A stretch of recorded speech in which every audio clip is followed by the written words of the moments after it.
अभी जाने के बाद शाम डूबता है, उसके बाद चौमुख दीपक आटे का बनाएं और बना करके घी का ही दिया बना करके अपने अपने कलशों के ही पास ही जलाएं। एक जल का लोटा लेकर के आए, आधा जौ में डालें और आधा कलश में डालें पानी। सुबह हवन के परिक्रमा लगाएं 5 बजे। नहा धो करके हवन के परिक्रमा आपके मन में जितने भी हैं, 7 हैं, 11 हैं, 9 लगा सकती हैं, 51 है, 101 है। और पर खाली हाथ ना लगाएं, टॉफी वगैरह रेवड़ी ये वगैरह, उससे ही परिक्रमा लगाएं इस भागवत की। 5 बजे कलश वाली बहनाएं और चौमुख दीपक शाम को लेकर के आना है। जला करके जब वो बुझ जाए, यहीं पर कीर्तन वगैरह करो, जब वो बुझ जाए तो बाती कलश में डाल दो, चौमुख दीपक उठा करके गाय को खिला दो। 7 दिन तक कोई भी पैरों से चींटी वगैरह ना मत पाए, क्योंकि ये 7 दिन आपके दान पुण्य के हैं। बड़े ही भाग्यों से श्रीमद् भागवत सुनने के लिए प्राप्त होगी। और उसमें भी हम अगर ऐसा ही कार्य करेंगे तो पता नहीं क्या हो जाए हमारे पैरों से। बोलिए भागवत महाप्राण की। अभी कलश वाली बहनाएं खाना खाने के लिए जाएं, उसके बाद अभी आवाज लगेगी, उसके बाद कथा सुनने के लिए आए। आधे घंटे का समय और दें, खाना खा करके आए, जाओ, ठीक है?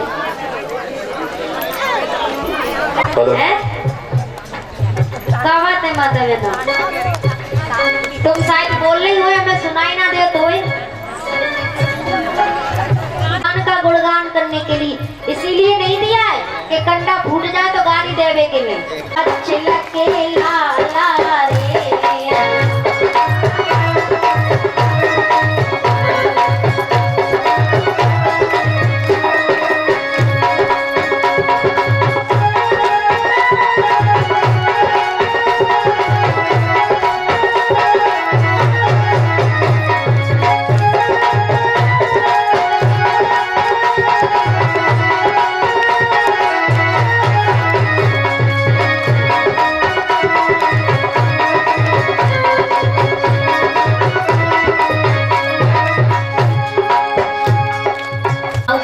ऐसे ही ये सिस्टम हमारा चल रहा है। ताश हम तो पता नहीं है तो तुम हम ही कहने लगे हो, सभी ऊपर करते हुए ताश 1 2 3।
कथा की तरफ।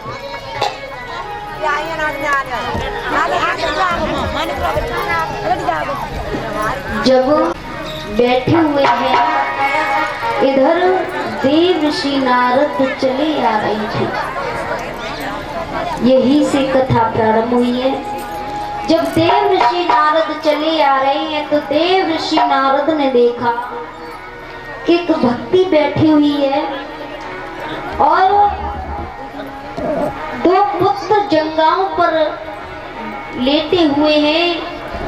पुत्रों पर बुढ़ापा है और जो बैठे श्रीमन नारायण नारायण नारायण।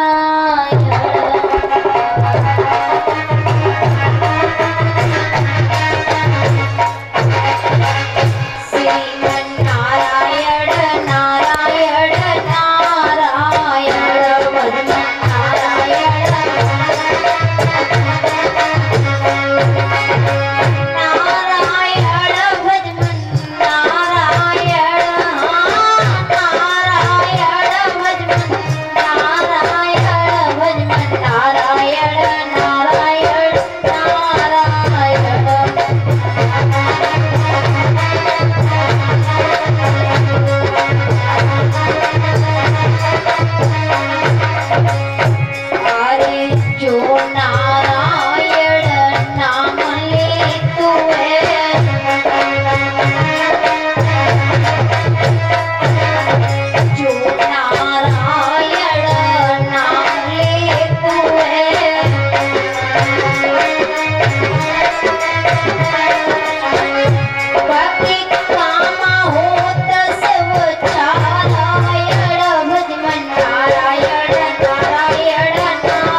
नारद ने देखा कि मैया पर जवानी है और पुत्रों पर बुढ़ापा है, तो देव ऋषि नारद ने देख करके मन में विचार किया कि ये कैसा चम्मा है। और तो देव ऋषि नारद मैया के पास के लिए चले आ रहे थे। जब मैया के पास के लिए चले आ रहे हैं तो आज मैया के पास बैठ करके नारद ने कहा कि हे देवी, ये कौन है जो तुम्हारी जंघाओं पर लेट करके रो रही है, विलाप कर रही है। तो भक्ति ने कहा कि ये मेरे पुत्र है। जैसे ही देव ऋषि नारद ने नाम सुना कि ये पुत्र है, हे देवी, ये क्या हुआ है जो आप पर जवानी है, बेटों पर बुढ़ापा है? ये नारद, ये कलयुग आने वाला है और आपने देखा है माता बहनों,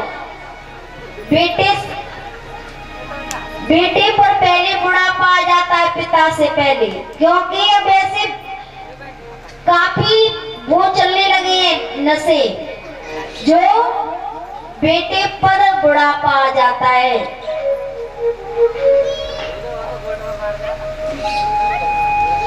जब आ जाता है, आपने देखा है कि लला तो डोल हुए गलियन में पिताजी घर पे बैठ करके भोजन खा रहे हैं, देखा है? लला झुकाया हुआ शीश मंदिर में, देखा? कौन सा वाला मंदिर? अभी तो काफी बोर्ड लगे हुए होंगे। उस वाले मंदिर में लला शीश झुका रहा है और पिताजी घर पे वेट कर रहे हैं कि बेटा आता होगा, इसीलिए बुढ़ापा है बेटे पर, पिता पर जवानी है। इसी तरह भक्ति पर जवानी थी, बेटों पर बुढ़ापा है। तो मैया समझा करके कहने लगी, हे विदना, मेरे शिव कर मन के लेख विदाता जाई जन्म में देना, क्योंकि जो भी मैंने कर्म किए मुझे इसी जन्म में दे प्रभु। आज वो भक्ति विनती कर रही और नारद से कहने लगी, कड़ुरी के सुंदर रसक नैन मन ही मन वृथा रो रहे थे।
और बेटों पर बुढ़ापा।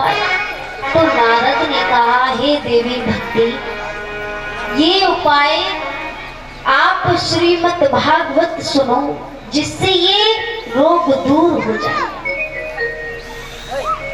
तो मैया ने कहा, मैं कथा किस पे से सुनूं नारद, कहाँ जाऊं? तो आज भक्ति कहने लगी, हे नारद, आप ही मुझे कथा सुना दीजिए। हाथ जोड़ करके भक्ति बैठ गई, आसन लगाया तो श्रीमद् भागवत सुनने लगी। पहला दिन व्यतीत हुआ, धीरे धीरे 7 दिन व्यतीत हो गए। भक्ति पर बुढ़ापा आ गया, बेटों पर जवानी आ गई। इस तरह ज्ञान वैराग की कथा हुई है। बोलिए भक्त और भगवान की। इस तरह ज्ञान वैराग की कथा हुई। अब इससे आगे धुंधकारी की कथा की तरफ चलते। एक आत्मदेव नाम के ब्राह्मण हुए, दक्षिण दिशा में वास करते थे। आत्मदेव नाम के ब्राह्मण थे जो दक्षिण दिशा में अपना वास कर रहे थे कुटिया में। और जो जाति का ब्राह्मण होगा, माते बहनों बातें ना करें, जो जाति का ब्राह्मण होगा कभी भी गलत विचार ना होंगे। और ब्राह्मण ऐसे भी होते हैं, ये ना विचार करें कि ब्राह्मण अजामिल भी था, जो केवल जाति का ही ब्राह्मण था। और एक आत्मदेव नाम के ब्राह्मण थे जो प्रभु का भजन करते थे। अजामिल कैसा था, कल बताएंगे जो अजामिल था। जब आत्मदेव प्रभु का भजन करते हैं और कहते हैं, हे प्रभु हरे राम हरे कृष्णा सारा दिन भजते रहते हैं। उनकी एक धर्म पत्नी है जिसका नाम धुंधली है। और धुंधली किसे कहते हैं माता बहनों? जो पति की बात का पालन ना करे, पति का अपमान करती रहे, उसे ही हम धुंधली कहते हैं। के पति के पैर छूने चाहिए, क्योंकि एक नारी जो हमारे अंदर तुम्हारे अंदर चलती है, एक नारी जो जीवन साथी, जो जिंदगी भर साथ चलती है। अगर नारी छूट जाए तो स्वर्गवास हो जाता है, और नारी छूट जाए तो कहीं पर मुंह दिखाने लायक नहीं रहते हो। देखा है आपने? माता बहनों, पति पत्नी दो गाड़ी के पहिए होते हैं। अगर एक पहिया गिर जाए, साइकिल होती है, अगर एक पहिया गिर जाए तो एक से कभी चल नहीं सकती है। उसी तरह पति पत्नी दो गाड़ी के पहिए होते हैं। धुंधली कभी भी अपने पति को पति नहीं माना, हमेशा अपमान किया, जहाँ गई भी गई पति का अपमान करती रही। जब काफी समय व्यतीत हो गया तो आत्मदेव ने कहा, हे धुंधली, हमारे घर में कोई संतान नहीं है। तो धुंधली कहने लगी, संतान हो जाएगी तो क्या होगा? मैं संतान नहीं पालूंगी, अगर पालूंगी तो उसकी गंदगाई मुझसे साफ नहीं की जाएगी। आत्मदेव कहने लगे, वाह नारी, संतान के पीछे लोग वाग प्राण त्याग देते हैं, संतान से घृणा कर रही है। हे भगवान, कैसी ये नारी है। तो आज आत्मदेव प्रभु से विनती कर रहे हैं और बोले रो करके, हे प्रभु, आत्मा मन में करे विचार, नाए घर जन में लालाए।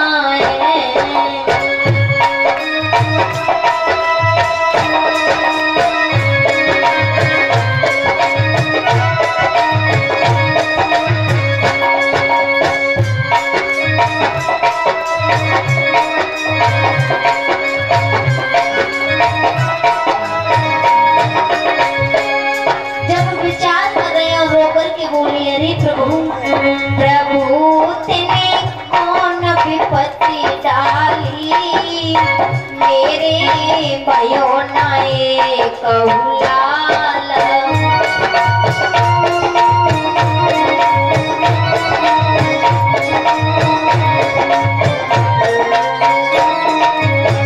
और बोले, अरे कर सुनो मेरो अंगना सुनो, अरे कर सुनो मेरो अंगना सुनो,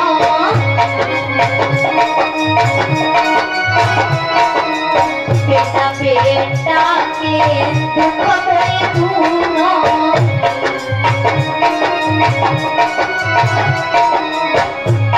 प्रभु तेने काम नजरी राखी, मेरे भयो नाए कहुलाल।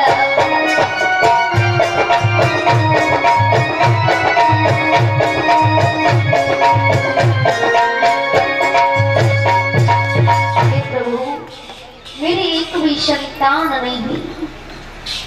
धुंधली कहने लगी, संतान हो जाएगी तो क्या हुई है, जब बताओ पहले। तो कहने लगी, अरे नारी, क्योंकि बिना संतान के जीवन सारा बेकार है, और तू कहती है संतान ना हो। आत्मदेव कहने लगे, इस घर में हमारा अब कोई सहारा ही नहीं है।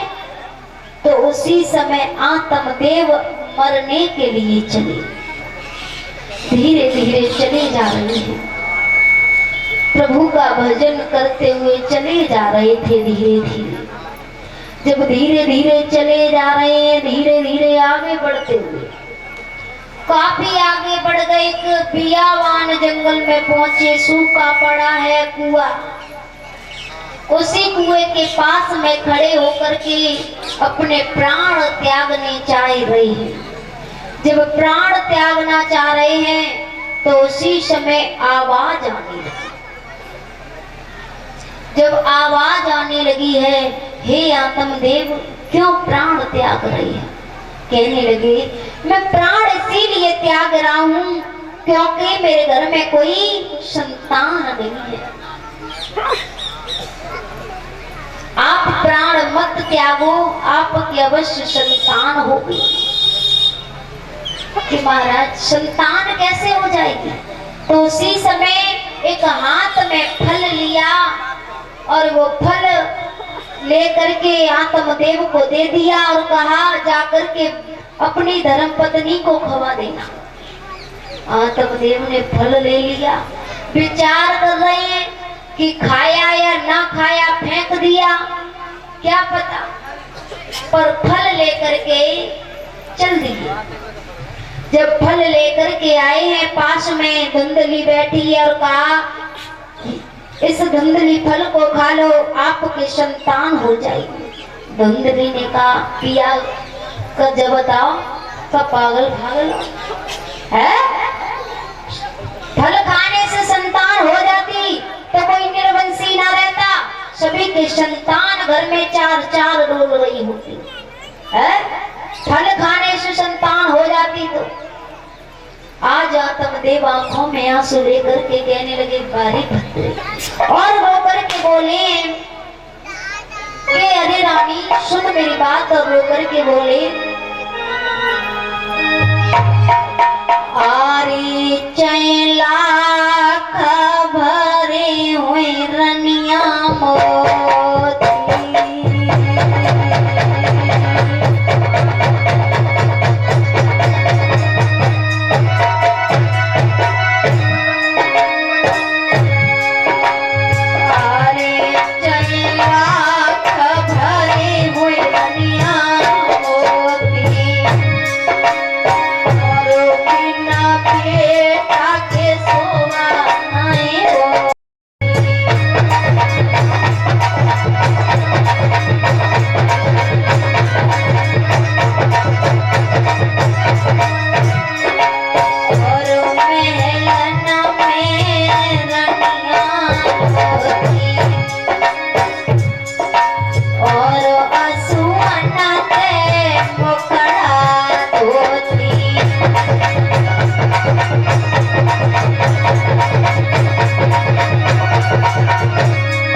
मोती, तेरे घर में जवाहरात भरे, पर बिना संतान के सब कुछ बेकार है। कहने लगी जाओ फल खा लेंगी। तो जाकर के धुंधली विचार कर रही है, हाथ में फल तो ले लिया, पर विचार कर रही है खाएं या ना खाएं, क्या फेंक दें।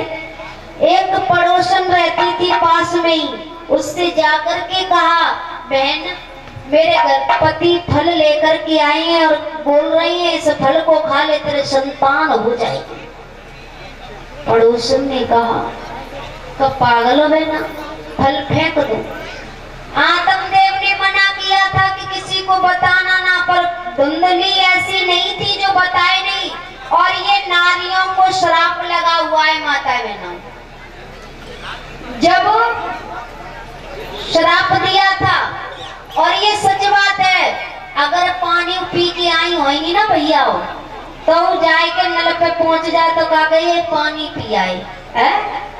और अगर पति कोई कार्य कर आए बाहर और पत्नी को आकर के बताए दई तो सारी रात नींद नहीं आती कि कब सवेरो हो गए, कब बाहर जाए, तब पड़ोसन से कहीं जाए के खलबलासो पेट में दलोई रही है, सारी रात नींद नहीं आती है। कुआं पे गए, अब तो कुआं भी बंद हो गया, पानी भरने के लिए जाएंगी तो घर में समर है। आप एक विचार करें कैसे घर में से निकले, तब जाए के कहें तो गेट पे ही ठाड़ी हुई के गाली देने लगती है, देखा है।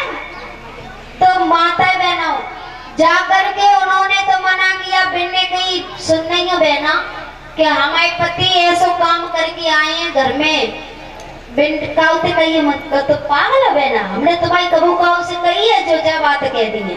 बिन ने दूसरी ते कही, दूसरी ने तीसरी ते, तीसरी ने चौथी ते, पूरे गांव में बात अम्मा हो ही गई, पर काऊ ने काऊ ते बात नहीं कही। मना तो ऐसे कर देती है जैसे विश्वास हो के ये कहेंगी नहीं। ये नारियों को श्राप लगा हुआ है, क्योंकि जब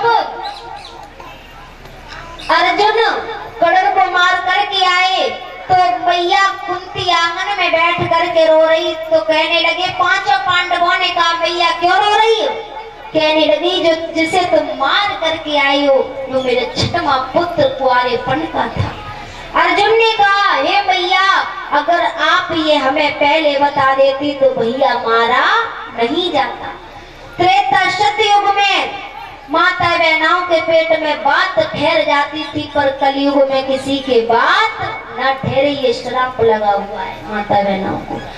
जाकर के धुंधली ने जैसे ही कहा तो पड़ोसन बहन ने कहा, बहन इस फल को फेंक दे जो मेरे गर्भ में पल रहा है, मैं तुझे संतान दे दूंगी। धुंधली ने उस फल को लिया हाथ में और फेंक दिया। आत्मदेव की एक गाय थी, उसके पास वो फल पहुंच गया। गाय ने जब फल खाया तो गाय गर्भ से आ गई। कहते हैं महाराज, और सभी एक भजन बोलते हुए उसके बाद आगे कथा।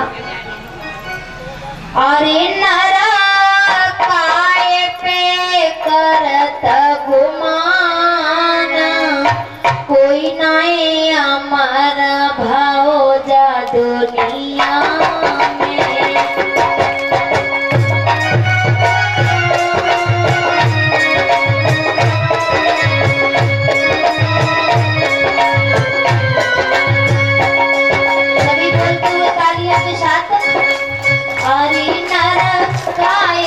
करत गुमान, कोई नहीं अमर भाव जा दुनिया में।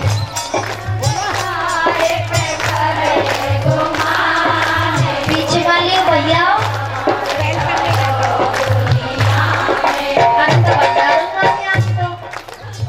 बोल लियो, आज तो नौमी है, पूरी बनी हुई है घर में है, बोल लियो सभी पेट भर के खा के आई हैं। अरे नर काय पे करत गुमान, कोई नहीं अमर भाव जा दुनिया में।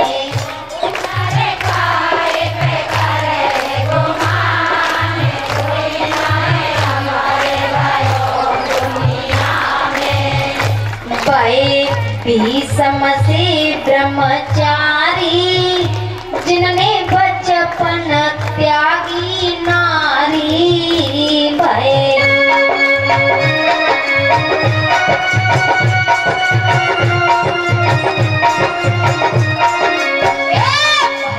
भीषम से ब्रह्मचारी, जिनने बचपन त्यागी नारी।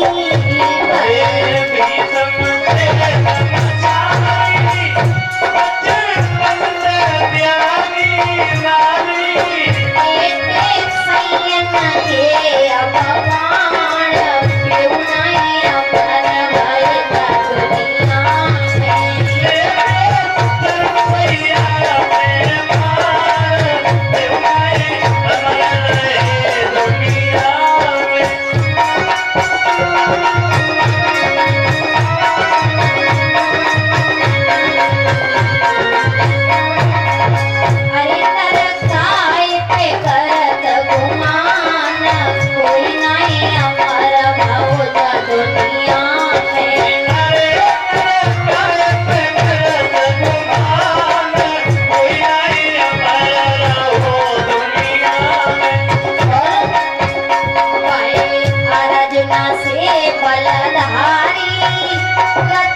परीक्षित महाराज कथा कहाँ चल रही थी?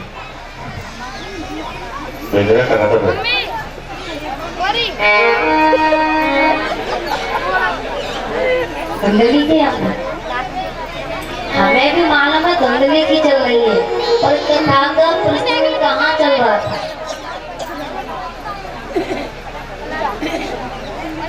बताओ कथा कहाँ चल रही है? यदुपति महाराज हजमत बताओ कथा कहाँ चल रही है? चाचा बगल में खड़ी है, बढ़िया यही हाथ बना रहे। हाँ, पीछे से आवाज आ गई है, गई गर्भ से रहेगी। हाँ, तब बताइए यदुपति, जब गैया गर्भ से आ गई, धीरे धीरे समय व्यतीत हुआ। जब समय व्यतीत हुआ, इधर पड़ोसन बहन भी गर्भ से धुंधली आराम से नींद भर के सोती है। जो कभी भी दुख किसी का नहीं जानती थी, जब वो धीरे धीरे 9 महीने व्यतीत हुए तो गाय ने एक बालक को जन्म दिया।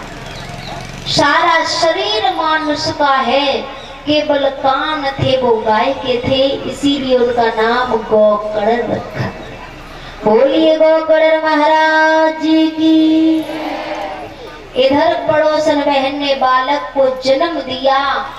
आंधी आने लगी, तूफान आ रहा है, धरती आकाश हिल रही थी। जब अंधकारी ने जन्म लिया तो धरती भी हिल रही है, हवाएं चल रही हैं और बिजली तड़प रही थी। जब धुंधकारी ने जन्म लिया तो उसने बालक उठाया और जाकर के धुंधली की गोदी में डाल दिया। तो धुंधली ने जैसे ही बालक को लिया, मन एकदम मैया जैसा कोमल हो गया। जब माँ जैसा कोमल मन हो गया उस धुंधली का, मैया ने पुत्र को देखा, एकदम मन कोमल हो गया और पुत्र को लेकर के बड़ी खुश मन में विचार करने लगी। उसका नाम रखा धुंधली ने धुंधकारी। धुंधकारी धीरे धीरे आंगन में बड़ा होने लगा और इधर गोकर्ण महाराज भी बड़े हो रहे हैं। पूरे दिन प्रभु का भजन करते हैं। अगर समय मिलता है तो धुंधली मैया की भी सेवा कर देते हैं। अपनी माँ की भी सेवा कर रहे हैं, गाय की। समय मिलता है धुंधली की भी सेवा कर रही है। धुंधकारी सुबह उठता है तो जाके थप्पड़ मारे कौआ के, अंधे भेड़ों को कुएं में डालता है, संतों को, और बड़ा ही कष्ट देता है धुंधकारी, क्योंकि उसका नाम ही धुंधकारी है।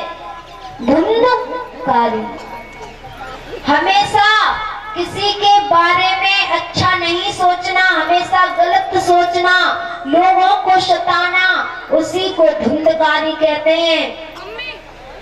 जब धुंधकारी काफी धीरे धीरे बड़ा हुआ तो वेश्या के घर भी जाने लगा, और जो वेश्या के गड़काओं के घर जाता है उसका सर्वनाश होने लगता है।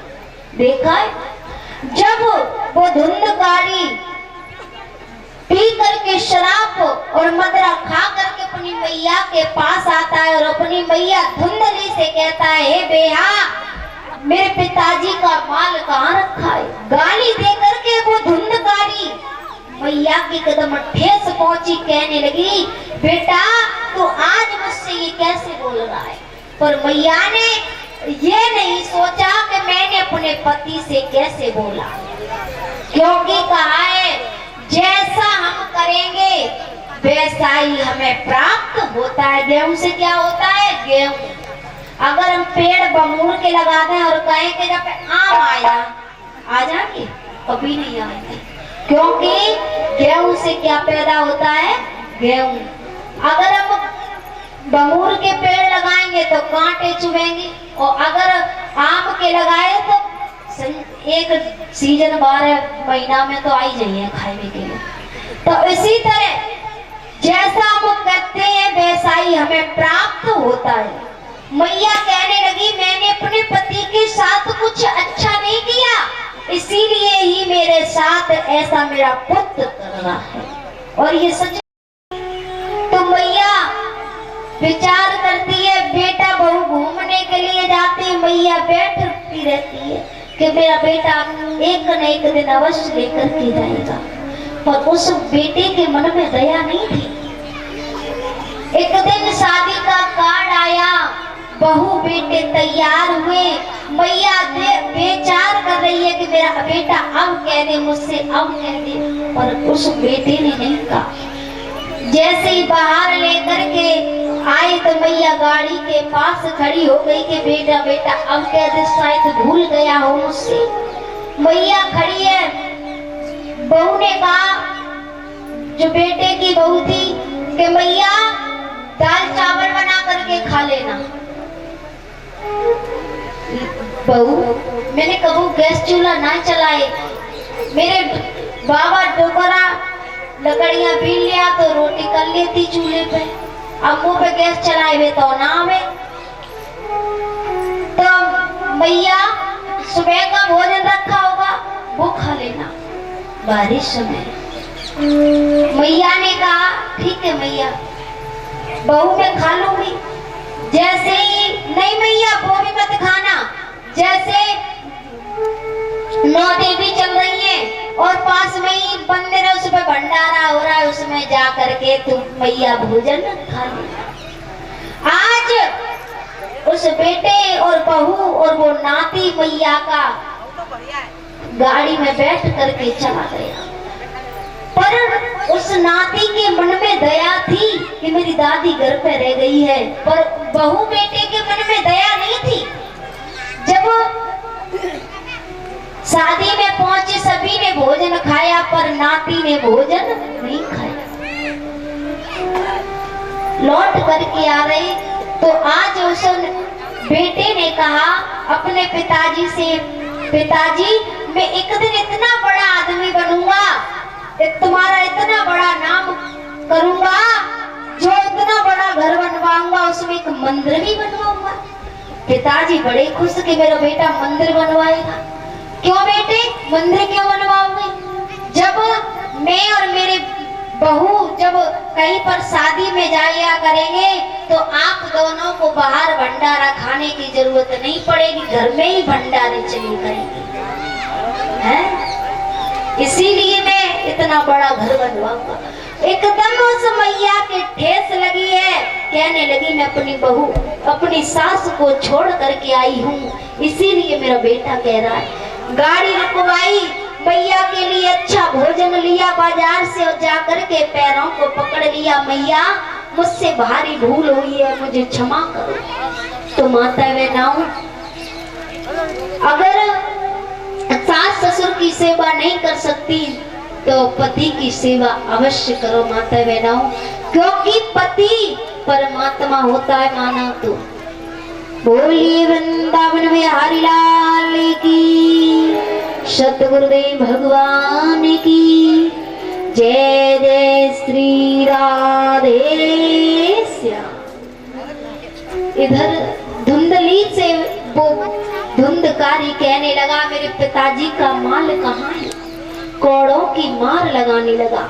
जब कौड़ों की मार लगाने लगा है वो धुंधकारी, जब कौड़ों की मार लगाई है ना, मैया एकदम रोने लगी और आज आत्मदेव की याद करके रोने लगी है वो मैया और कहने लगी हे आत्मदेव, अगर आप स्वामी होते तो मुझे पुत्र कौड़ों की मार नहीं लगा। और ये सच बात है कि अगर हम जैसा ज्ञान देते हैं बेटा हो या बेटी वैसा ही मिलता। जब आगे बढ़ करके उसने मार लगाई तो मैया रोने लगी है। जब मैया रोने लगी शर्म के मारे मैया अपने कुएं में प्राणों को त्याग देती है, गिर जाती है, मर गई मैया। जब अपने प्राण त्याग दिए, जैसे ही गोकर्ण को पता चला कि भैया के कारण मैया ने प्राण त्याग दिए, तो जाकर के भैया से कहा, तो भैया जब घर पे हो तब तो सुने, वो तो वेश्याओं के घर है। वेश्याओं के घर जाता है तो वेश्या भी परेशान हो जाती है। जब वेश्या परेशान हो गई, वेश्याओं ने विचार किया कि इससे छुटकारा कैसे प्राप्त हो। तो एक वेश्या कहने लगी बहन, अगर विचार ना हो तो मैं उपाय अवश्य बताऊंगी। कहने लगी बताओ।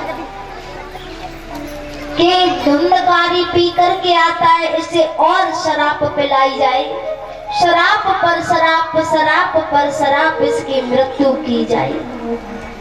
जैसे ही मृत्यु का नाम लिया तो धुंधकारी शाम हुई, वेश्याओं के पास आया गढ़गांव के, तो शराब पर शराब पिलाई, फिर भी धुंधकारी की मृत्यु नहीं हुई। उसी समय गरम गरम कोयला वेश्याओं ने उसके मुंह में भरा है, धुंधकारी की मृत्यु कर दी। इधर धुंधकारी की मृत्यु हुई।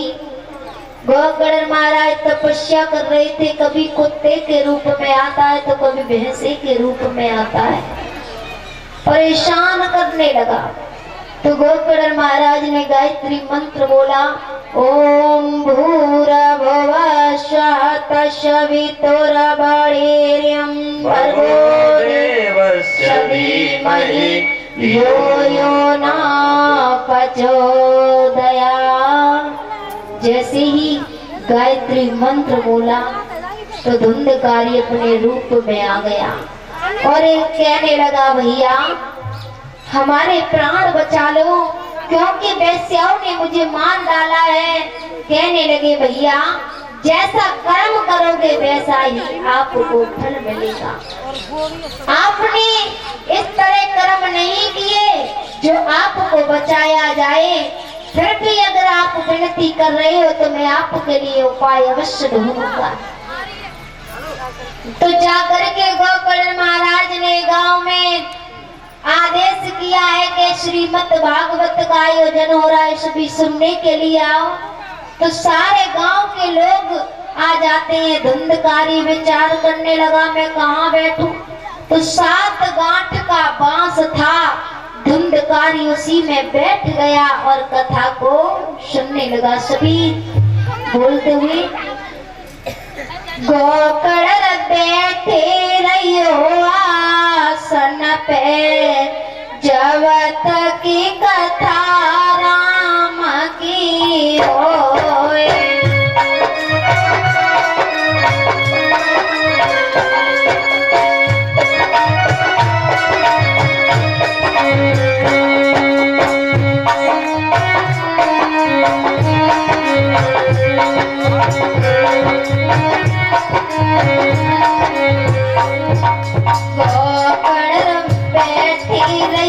आसन पे जब तक की कथा राम की होए।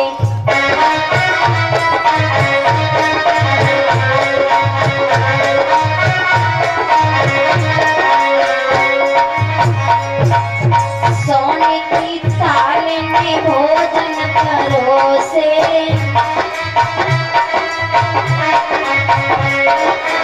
सोने की थालिन में भोजन परोसे, होकर खावत रहियो आसन पे, जब तक कथा राम की होए।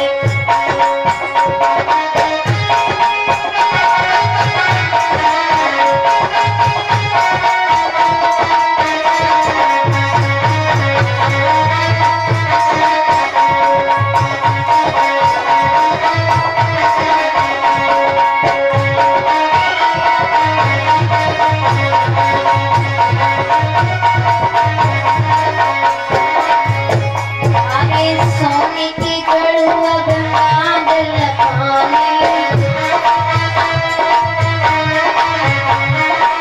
सोने की गड़ुआ गंगा जल पाने,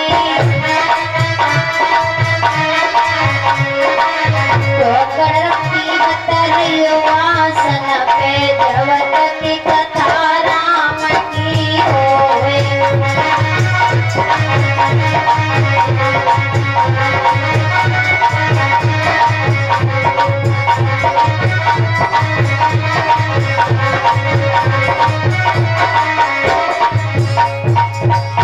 आज धीरे धीरे एक दिन व्यतीत हुआ, एक गांठ खुल गई। दूसरा दिन व्यतीत हुआ, 2 गांठ खुल गई। तीसरा दिन व्यतीत हुआ, 3 खुल गई। धीरे धीरे 7 गांठ खुल गई। धंधकारी के लिए विमान आया। धंधकारी बैठ करके चलने लगा तो गांव के लोग कहने लगे, महाराज कथा तो मैंने भी सुनी थी, हमारे लिए विमान क्यों नहीं आया? तो कहने लगे, तुमने प्रभु कथा मन से नहीं सुनी थी, इसीलिए तुम्हारे लिए विमान नहीं आया। अगर कथा मन से सुनी जाए माता बहनों तो अवश्य विमान आता है। बोलिए वृंदावन बिहारी लाल की। कहीं पे रटेंगे राधे श्यामा,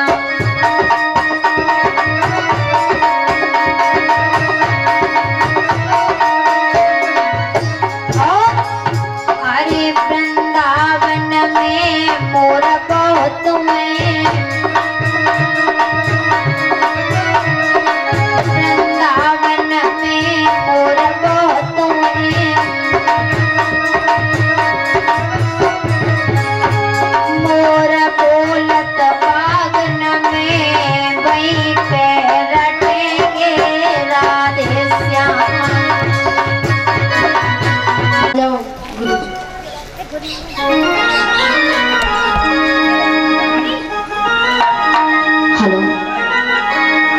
पहले भोग लगाएं। भोग का ठाकुर जी का भोग।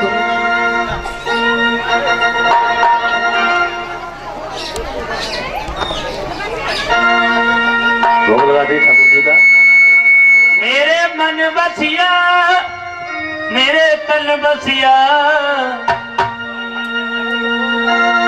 मेरे मन बसिया, मेरे तन बसिया, अब आओ आओ हंसी भोगी लगाओ रसिया, आओ आओ हंसी भोगी लगाओ रसिया।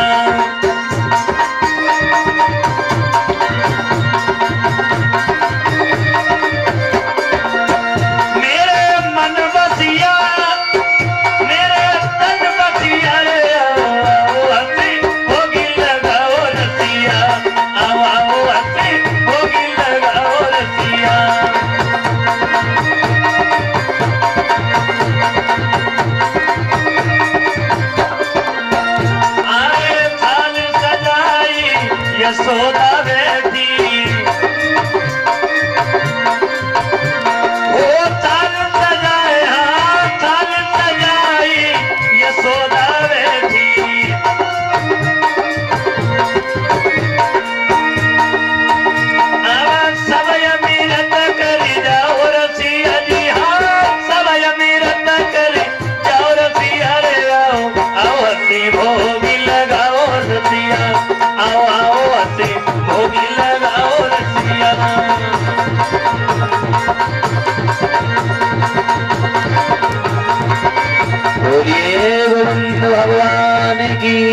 बोलिए जहारवीर महाराज की।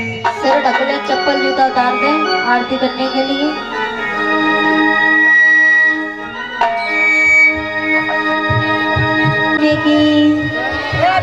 आरती बाल कृष्ण की गाऊं,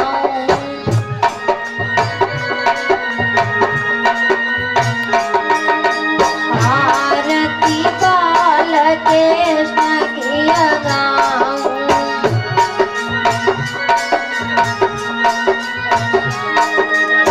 जगमग जगमग ज्योति जलिए,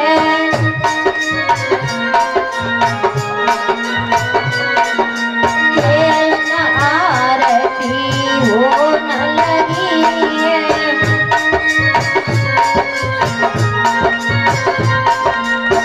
आरती बाल कृष्ण की गाऊं,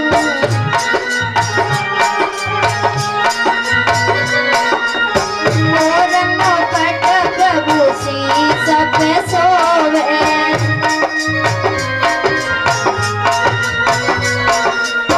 मोर मुकुट प्रभु शीस पे सोवे,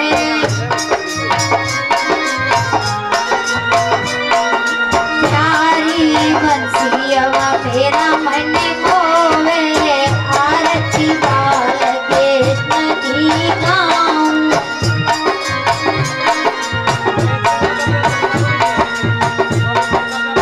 प्यारे चरणों से निकली है गंगा,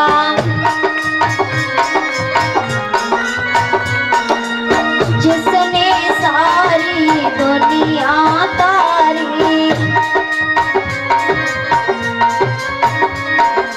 आरती बाल कृष्ण की गाऊं, आरती सतगुर वचन हृदय में धारूं,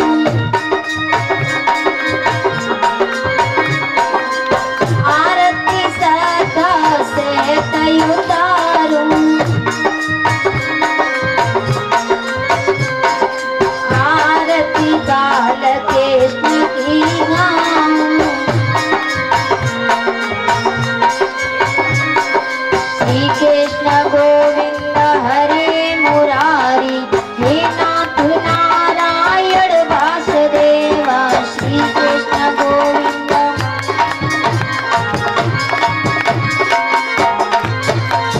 राधे राधे जप चली आएंगे बिहारी, राधे राधे जप चले आएंगे बिहारी, आएंगे बिहारी चले आएंगे मुरारी, राधे राधे, राधे राधे जप चले आएंगे बिहारी, राधे राधे जप चले आएंगे बिहारी। बोलिए गोविंद भगवान की। सभी को आरती दे दें और कोई भी खाली हाथ आरती ना ले। बोलिए वृंदावन बिहारी लाल की, सतगुरुदेव भगवान की, बालकृष्ण भगवान की, भागवत महाप्राण की, परीक्षित महाराज की, यज्ञपति महाराज की, चारपीर बाबा की, गुरु गोरखनाथ की, भोले बाबा की, बजरंगबली बाबा की, गणेश भगवान की, नरसिंह भगवान की, रामचंद्र भगवान की, गंगा मैया की, यमुना मैया की, सरस्वती मैया की, पथवारी मैया की, शेरावाली मैया की। जय जय श्री राधे श्याम। हर हर महादेव। शिव शंभू। सभी आरती प्रसाद लेकर ही जाएं और आज रात्रि में बड़ा